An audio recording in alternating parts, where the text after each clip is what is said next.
Je viens d'arriver dans le village de l'homme le plus riche du Togo et ce que je vais vous faire découvrir va vous choquer.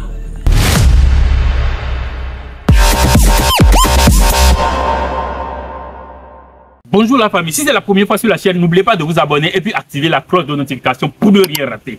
Sur cette chaîne, on va vous apporter des images inédites cette fois-ci. Que ce soit en fait les histoires sur nos personnalités inspirantes, en fait découvrir nos ethnies et puis vous raconter l'histoire de nos ethnies d'Afrique et tout. Donc parcourir les villes à partir de juin, je vais démarrer avec Palimé, à Takpamé jusqu'au nord. Et puis on va aller à Ouagadougou pour explorer tout ce que Ibrahim Traoré est en train de faire de plus extraordinaire, découvrir beaucoup de pays d'Afrique et puis un jour explorer le monde. Aujourd'hui, nous sommes dans un village extraordinaire. Une des personnalités du Togo qui n'avait pas en fait marché sur l'eau, mais qui a construit des ponts entre nos économies, qui a multiplié des emplois dans la sous-région et dans le monde. Moi, je le surnomme la personne la plus riche du Togo. Aujourd'hui, je suis dans son village et comme vous le voyez, je suis devant sa maison. J'avais pas eu en fait la chance de le rencontrer, mais j'ai rencontré son fils et tout. Il était une fois dans un village de la côte est du Togo, un homme qui allait changer le destin de tout un continent. En 1934, dans le hameau de Djondokondi situé à Ateta, non loin d'Anéhon, naquit un enfant comme tant d'autres. Mais en celui-ci, un feu que rien n'éteindrait. Le rêve d'une Afrique unie, fière, indépendante et surtout en mouvement. Et l'on disait, ne craignez point car une bonne nouvelle est née pour toute l'Afrique. Un visionnaire, un bâtisseur, un homme qui allait relier nos nations par la banque et par le ciel. Son nom, j'avais Kofi Djondo. Dans un continent longtemps dépendant de l'extérieur pour rêver, il osa créer en 1985 EcoBank, une banque panafricaine pour nous et surtout par nous. Aujourd'hui, elle est présente dans plus de 30 pays d'Afrique et englobe environ 1 million d'employés, soutenant les économies, finançant les projets, ouvrant les portes de l'espoir. J'ai abordé que ce soit les jeunes petits enfants pour savoir quelle ambition ils ont, basant sur un homme le plus réputé, un homme le plus influent, un homme qui a beaucoup apporté à l'économie, qui est dans leur village, basant sur ce qu'il a fait. Qu'est-ce que ça leur inspire? Voici la réponse de quelques-uns. Bonjour, c'est comment? Ça va bien. Comment tu t'appelles? Je m'appelle Kaintoga Dédé Jacqueline. Ok, sois tranquille, hein. Je vais te poser deux questions. Tu sais la personne qui a construit ce lieu? Oui. Comment il s'appelle? Chevet. Oh, il faut parler un peu à haute voix. Monsieur Djondo Chevet. Ok, toi aussi tu le connais? Oui. Ok. Et toi tu t'appelles comment? Kaintogla Teko. Ok, vous êtes de la même famille. Vous êtes petit frère, grand frère? Petit frère, grand frère? Ok, même de même famille. Ok. Donc, vous connaissez celui-là, vous savez ce qu'il a créé dans sa vie. Quoi par exemple?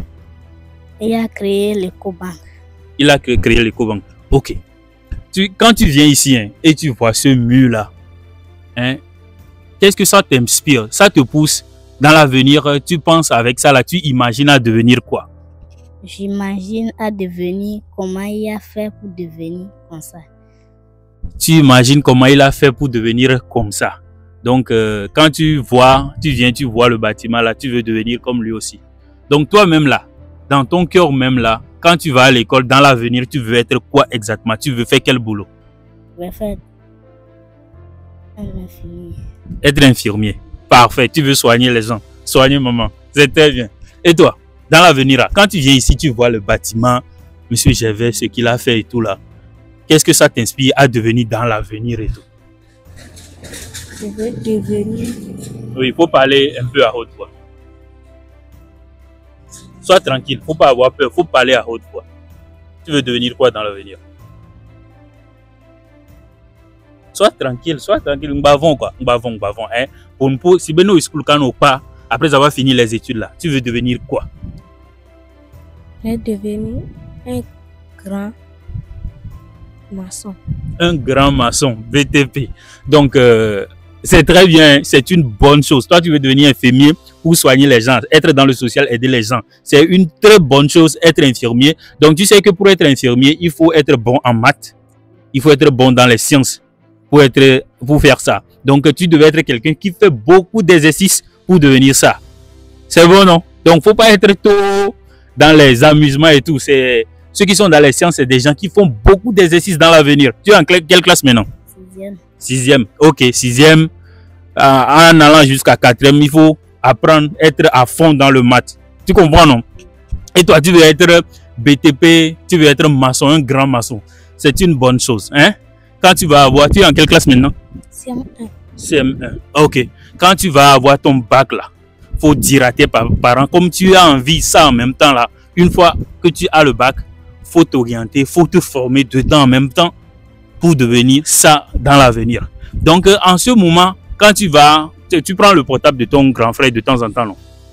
Ok, quand tu vas prendre le portable, il faut faire recherche sur maçon, faut faire recherche sur comment on construit des grandes maisons, faut voir des vidéos là en même temps, à part l'école que tu viens. Quand tu vas sur TikTok ou bien tu vas sur YouTube, c'est ce que tu vas faire.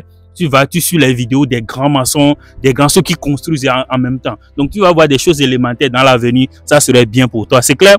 Donc, bonjour monsieur. Enfin, bonjour. Ok, s'il vous plaît, comment vous vous appelez? Je me nomme Jean Komla Djondo. Ok. Donc, le nom Djondo est déjà sorti. Donc, est-ce que vous connaissez monsieur Gervais Kofi Djondo? Je le connais très bien. Ok. C'est un oncle à moi. Ok. Que ça soit du sud jusqu'au nord, au Ghana, dans la sous-région et puis dans le monde entier, c'est quelqu'un qui a beaucoup apporté à l'humanité. Et vous qui êtes de son village, précisément de sa famille, qu'est-ce que tu penses de manière générale de la personne de monsieur Gervais Kofi Djondo? Merci beaucoup, mon frère. Monsieur Gervais Kofi Djondo, vraiment, c'est une personnalité que nous ne pouvons jamais oublier dans notre vie. Dans l'histoire de notre vie, on ne peut jamais l'oublier. Les mots me manquent pour pouvoir le qualifier. Franchement parlant, les mots me manquent. Sinon, c'est une personne du jamais vue. Et je ne sais pas quelle connaissance ou bien quel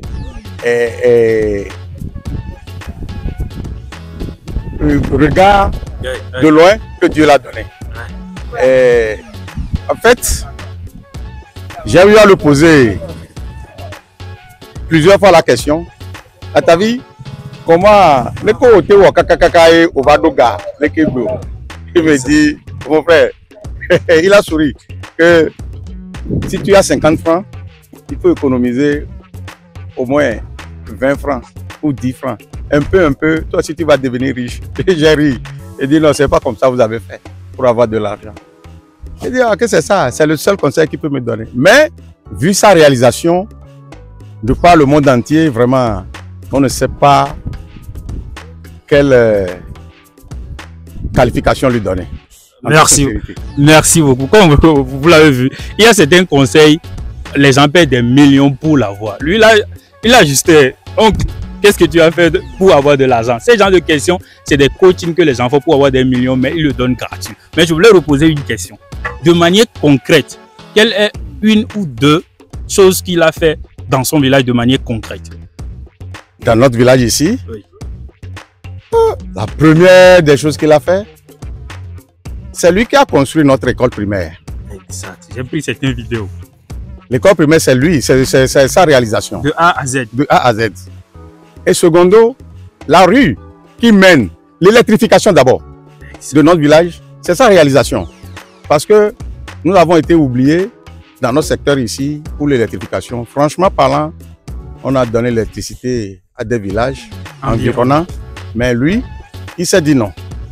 De Atueta à Djondo Kondi, combien ça peut coûter comme la société qui réalisait les choses.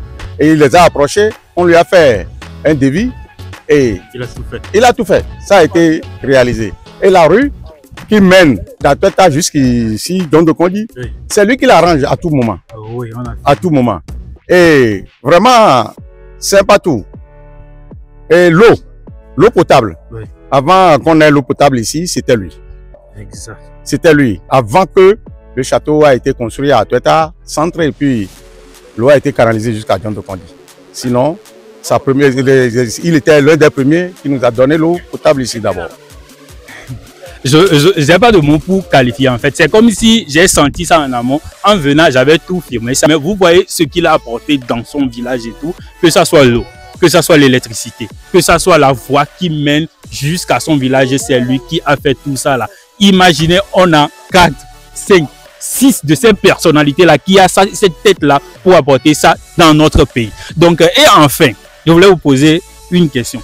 Avec tout ce qu'il avait réalisé, quelle orientation, en basant sur ce qu'il a réalisé, quelle orientation tu donnes à tes enfants sur leur avenir? Les conseils de manière précise que tu les donnes. Vraiment, vous savez que le monde est fait d'une manière que chacun cherche à influencer sur l'autre.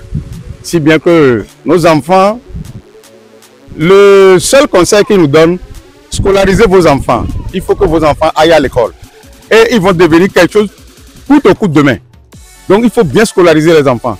C'est ça que nous sommes en train de faire. Nos enfants, on est en train de les scolariser et nous voulons que demain, nos enfants fassent plus que lui.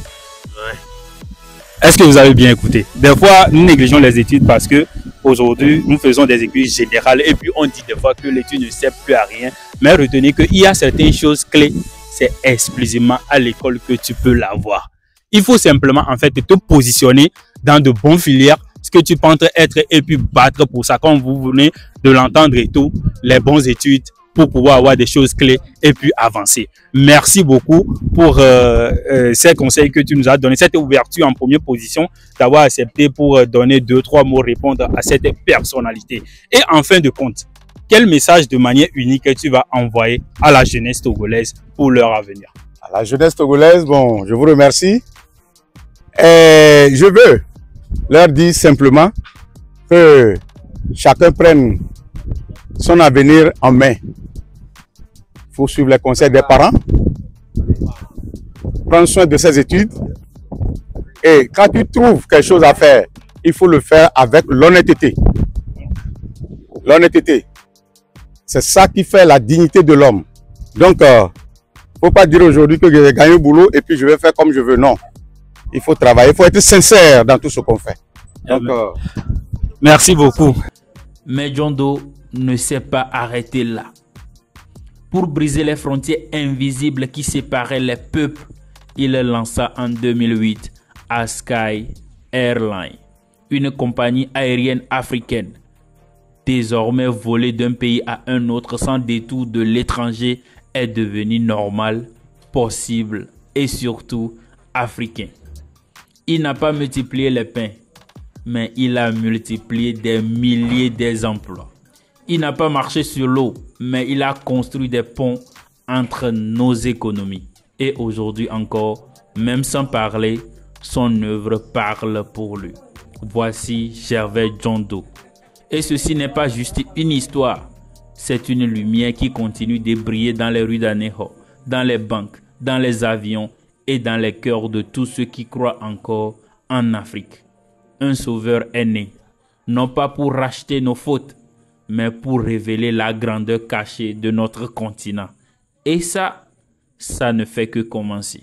Si vous avez aimé la vidéo, n'oubliez pas de vous abonner et puis activer la cloche de notification pour ne rien rater. Comme je l'avais dit au début, c'est tout un projet que je démarre d'un vidéo d'exploration et tout. Donc, à partir du juin, on quitte pour Palimé, ensuite à Takpamé, Kara et puis Tapan. Ensuite, on va à Ouagadougou au Burkina Faso. Ensuite, on part de tous les pays de l'AES. Donc, si tu aimes cette aventure-là et tu veux en faire partir avec moi, n'oublie pas surtout de t'abonner, activer la cloche de notification, laisser un commentaire, ce que tu penses de la personnalité de Monsieur John Doe. Donc, ciao.